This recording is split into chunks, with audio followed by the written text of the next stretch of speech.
شادی کے بعد 6 سال ہو گئے ہیں، اولاد نہیں ہے، اولاد کے لیے تو آپ کو ہی ہلنا جلنا ہوگا، ہم بھی دعا کریں گے انشاءاللہ، اللہ خیر کرے گا۔ کھانا کم کر دے، خاص کر رات کو روٹی بالکل نہ کھائے، اور ہڈی والا گوشت تھوڑا سا کھایا کرے، بغیر ہڈی کے گوشت نہیں کھائے، اور وہ بھی اتنا کم کہ بھوک لگی رہے، اور رات کو اصلی دودھ گائے کا ہو یا بکری کا ہو وہ پیا کرے، اور اس میں چند قطرے شہد کے ڈالے۔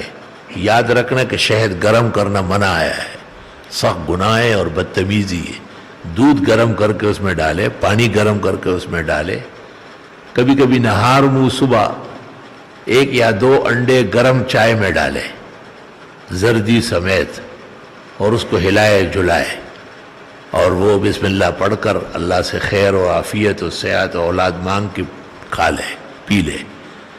ناشتہ یا نہ کرے یا 1 گھنٹے کے بعد کرے۔ پیٹ بھرنا اور اولاد پیدا کرنا آسان کام نہیں ہے۔ پیٹ بھرنے سے مرد عورت بن جاتا ہے، یاد رکھنا۔ کسی کے ساتھ دشمنی کرنی ہو تو اس کو اتنا کھانا کھلاؤ کہ بھینس کی طرح ہل جل نہ سکے۔